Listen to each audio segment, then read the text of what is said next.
Recorded Books presents How to Teach College: Secrets from a Master of the Craft by James W. Loewen. Edited by Nicholas Loewen and Michael Dawson. Narrated by L.J. Ganser with Nicholas Loewen. Forward. My Dad as a Teacher. Nicholas Loewen. Growing up, my sister and I learned not to say anything when something around the house wasn't working. We would halt ourselves mid-sentence. "Dad, this door doesn't close." "Hey, Dad, the fire in the wood-burning stove isn't..." We knew that if we finished the sentence, he would take our question as an opportunity to teach us how to adjust the hinges on a door so that it closed completely, or how to adjust the flue in the wood-burning stove so the fire would draw efficiently. Of course, as a kid, I didn't always want the lesson or the knowledge. I just wanted him to fix it. But my father was a consummate teacher in both his professional and personal life. Some of my earliest memories are of him teaching me things. Teaching me to dive into a pool, teaching me to use woodworking tools, teaching me to catch crickets for fishing trips. I recently learned a new word, heuristic, which describes teaching in a way that enables someone to discover something on their own. And I think Dad was an expert at helping me discover things myself. Of course, it annoyed the hell out of me. I just wanted to have the thing done. But my father was a big proponent of personal competence. Even more essentially, my father was a learner. He stands out in my life as the person who knew the most about the most. He was expert in his knowledge of classical music, owning thousands of albums of classical performances. He knew the constellations and would stop on nighttime drives to point them out to us with a flashlight. He knew which wild mushrooms to pick and eat from the woods, and even sold them to local restaurants. From his years as a Boy Scout, he knew how to camp and canoe. He designed and built an entire house essentially by himself in the early 1970s in Jackson, Mississippi, that still stands today. Although he was a sociologist by training, Dad also knew literature well, once identifying the Swiss author of the play I was teaching. "That's Dürrenmatt, right?" he asked. He was a chemistry major before switching to sociology and therefore well-versed in the physical sciences too. He made the same joking interjection throughout my entire life, "Moholy naj," instead of "holy cow." How many folks even know of the Hungarian polymath Laszlo Moholy-Nagy? When Dad was a professor at the University of Vermont, he audited a class on car maintenance at the agricultural school.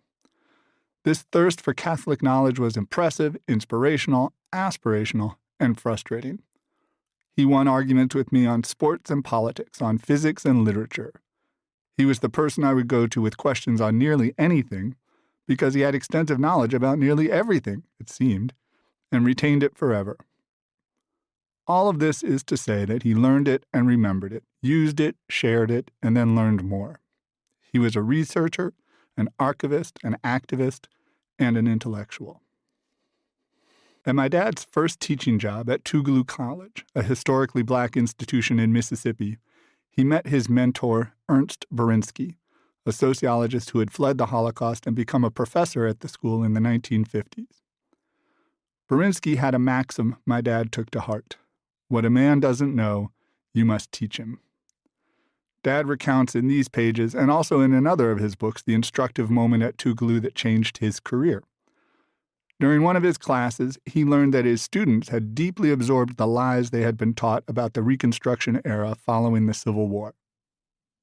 Given his training as a sociologist, he easily imagined the corrosive impact that learning such falsehoods had on black and white students alike. This experience motivated him to set out to expose people to what they didn't know about American history to help them become better and more competent citizens. Thus was born his best-selling book, Lies My Teacher Told Me, a book Dad hoped would help high school teachers become better instructors. Growing up with such a parent helped to instill in me the importance of reflection and study, and especially the excitement of learning. As often happens in families, I followed in my father's footsteps and became a teacher. When I began teaching high school, my father's most important piece of advice to me was to have high expectations for my students. This was an important element of his parenting, too. Of course, this attitude is not a panacea for a son's lassitude. In 8th grade, I was able to confound his expectations and nearly fail the year. But I knew that learning and being learned were sacrosanct values in our family, and I absorbed and held on to those values, even when I wasn't living up to them. Now, as a parent and a teacher, I see that there is not really a huge difference between teaching and parenting. In both cases, one instructs children to help them better understand their world, to help them become better people, and to share with them the things that are most important. That was another key thing my father taught me. Our role in our short lives is to be good people, to help others, and to live a good story. And to raise good dogs. He loved Labrador retrievers. Many of the things I learned from my dad I use with my own children and in my high school teaching. Of course, many techniques I use in the classroom also help with my parenting. I saw that, in providing lessons to my children, I needed to do what my father called scaffolding. They didn't know how to sweep a floor well just because I explained it to them once. I needed to model it, give them small tasks to build into complex ones, create steps and chunks of instruction, and give them positive feedback that they could then put to use soon after receiving it. And as my dad discusses in this book, such scaffolding also applies to the classroom.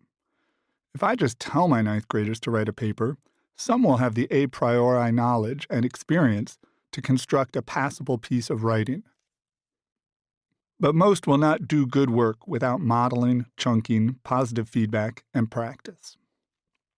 In the last years of his life, my father mentioned to me he was working on this manuscript on teaching, and asked me if I was interested in undertaking its completion. After he died in 2021, I finally took the time to read through it. While some chapters were whole, others contained unfinished explanations. They contained references to anecdotes, some of which I recognized from stories he told me, exercises, lessons, and assessments in classes he'd used, and brief swatches of ideas, colleagues, and assignments that I could at times piece together either from instances he had recounted to me or sometimes assigned to me. With the considerable help of Michael Dawson, an author and a lecturer in sociology at Portland Community College with whom my dad corresponded about this project. To keep listening to this audiobook, I've left you a link in the description so you can do it, at no cost thanks to Audible's 30-day free trial.